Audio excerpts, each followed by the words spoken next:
ليش إحنا عبارة عن مجتمع فيه شيء من العنصرية؟ يعني ننظر للناس بأشكالهم وألوانهم وصورهم. كل شوي وكل كلمة ثانية جالس يقول لنا الصومال الصومال. ترى الصومال اللي أنت تتكلم عنها تراها من أقدم الحضارات على وجه الأرض، ولها نشاط أكثر منك. قبل 9000 سنة قبل الميلاد، تخيل 9000 سنة قبل الميلاد وطئت قدم الإنسان أرض الصومال. أنت تتكلم لي عن 5000 وعن الصوماليين أول من ألف الجمال واستأنسوها واستخدموها لأغراضهم الشخصية قبل مدري كم سنة. ترى مدينة هرجيسة في الصومال، مدينة هرجيسة اللي هي عاصمة إقليم الشمال، يوجد بها آثار قديمة جدا جدا لم يستطع أحد ترجمتها إلى الآن.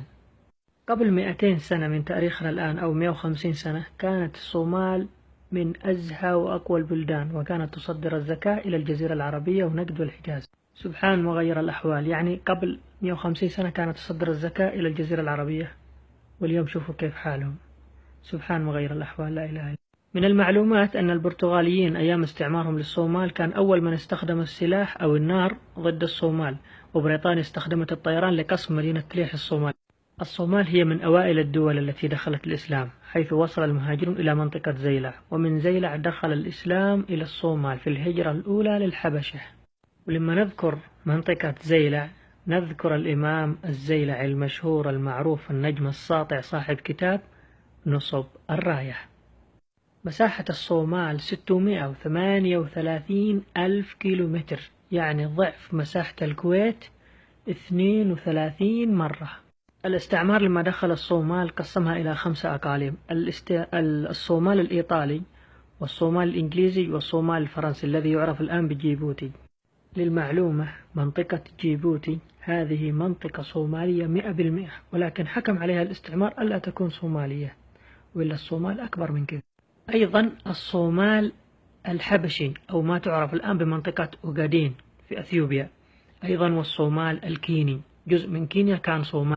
يعني لو حسبنا مساحة الصومال الحقيقية على الحدود القديمة بتجي أكبر من الكويت والبحرين وقطر والإمارات واليمن وسلطنة عمان، مساحة هائلة. أيضا الصومال من أكثر البلدان تصديرا للحيوانات، لولا الحروب والمشاكل يعني اللي صارت الصومال تصدر حتى للصين، تصدر الحيوانات للصين. طبعا عملة الصومال هي الشلن كما هو معروف. وللمعلومة على طاري العملة، تعرفون من هو أول من أدخل العملة إلى الصومال؟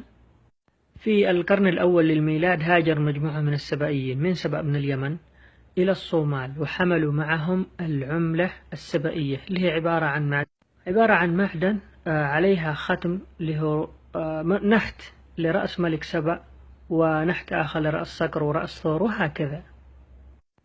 وكان من الممالك التي حكمت الصومال مملكة بونت التي عرفت تجارة المقايضة، وكان الملح أشهر هذه التجارات. بونت أو بونت هذه المملكة استخدمت قطع خشبية كصكوك معدنية، واتخذوا ذلك تعلما من السبائيين. يوجد أيضا بالصومال احتياطي من النفط، احتياطي هائل جدا ولكنه لم يستثمر، كما هي الدولة من أكثر البلدان محافظة على غطائها النباتي. أيضا يوجد بها معادن هائلة كالنحاس والحديد والذهب والفضة والنيكل والأحجار الكريمة وغيرها من الخيرات التي توجد في أرض الصومال. الإنترنت في الصومال يفوق الإنترنت في اليمن 96 مرة، يعني في الثانية سرعة الإنترنت في اليمن 4 ميجا، في الصومال 100 ميجا. في بداية عام 2014 أدخلت الصومال نظام الألياف الضوئية لتوصيل خدمة الإنترنت إلى كل الناس. يا الله وين احنا؟ أيضا يوجد شبكة 4G. تخيل في الصومال موجود في هرقيسة موجود شبكة 4G، بينما عندنا في اليمن شبكة 2G وزد قفلوها. في الأخير الصومال شعب طيب جدا وشعب عربي ومسلم، دين واحد ورب واحد، ولكن أريد له أن يكون مدمر ومخرب. نسيت أقول لكم المعلومة الأخيرة: يوجد في الصومال أطول مدرج في إفريقيا في عير جافو، مدرج طيران في إفريقيا. سلام.